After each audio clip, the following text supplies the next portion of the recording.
غزوہ احد میں امیر حمزہ علیہ السلام اور سیدنا مصعب بن عمیر رضی اللہ تعالی عنہ جیسے بہادر اور وفادار اصحاب رسول صلی اللہ علیہ وآلہ وسلم کو شہید کرنے کے بعد قریش مکہ کے حوصلے بلند ہو گئے۔ وہ مدینہ میں جل رہی شمع اسلام کو ہمیشہ کے لیے بجھانے کی تیاری کرنے لگے۔ اس مقصد کے لیے انہوں نے پورے عرب کے مشرک قبائل کو اکٹھا کر کے ایک محاذ قائم کیا۔ غزوہ بدر میں 1000 اور غزوہ احد میں 3000 کے لشکر کے ساتھ حملہ آور ہونے والے اب 10,000 کے لشکر کے ساتھ حملہ آور ہوئے تھے۔ ان کے مد مقابل مدینہ میں جنگجوؤں کی تعداد بہت کم تھی۔ مزید یہ کہ مدینہ اور اس کے گرد و نواح میں رہنے والے یہودی بھی ان مشرک کفار کے ساتھ مل گئے تھے۔ یہ لوگ اندرونی طور پر مسلمانوں کو مختلف طریقوں سے تنگ کرتے تھے اور اہل اسلام پر وار کرنے کے لیے موقع کی تلاش میں تھے۔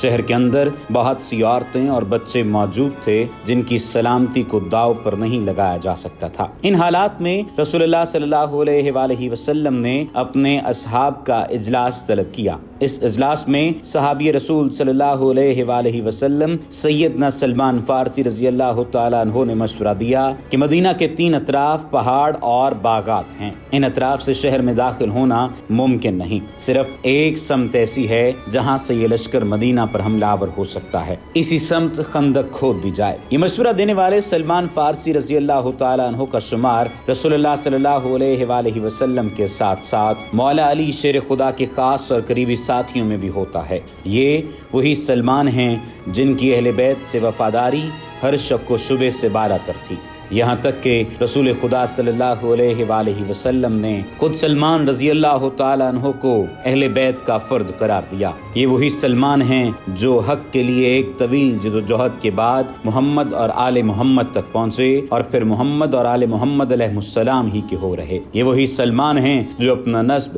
سلمان بن اسلام بتاتے تھے۔ رسول اللہ صلی اللہ علیہ وآلہ وسلم نے جناب سلمان فارسی رضی اللہ تعالیٰ عنہ کے اسی مشورے کو پسند کیا اور اپنے اصحاب کے ساتھ مدینے میں داخل ہونے والے راستے کو ایک لمبی اور گہری خندق کے ساتھ محفوظ بنانے کے لیے کھدائی کا کام شروع کر دیا۔ یہ ایک انتہائی مشکل اور تھکا دینے والا عمل تھا اور ایک ایسے وقت میں ہو رہا تھا جب مسلمانوں پر ہر طرف سے شدید اندرونی اور بیرونی نفسیاتی دباؤ تھا۔ منافقین، یہودی اور تمام عرب کے مشرک سب اسلام کی شمع بجھانے کے در پہ تھے۔ ان حالات میں مولا علی علیہ السلام اور آپ علیہ السلام کے اصحاب رسول پاک صلی اللہ علیہ وآلہ وسلم کی سب سے بڑی طاقت اور مددگار تھے۔ تمام تر دباؤ کے باوجود مومنین اور امیر المومنین کے عزم و ہمت میں کوئی فرق نہیں آیا اور وہ اللہ کی اس آزمائش پر پورا اترے، یہاں تک کہ مشرکین کا لشکر جو کئی روز سے محاصرہ کیے ہوئے تھا اللہ کے حکم سے چلنے والی ایک تیز آندھی سے تتر بتر ہو گئے۔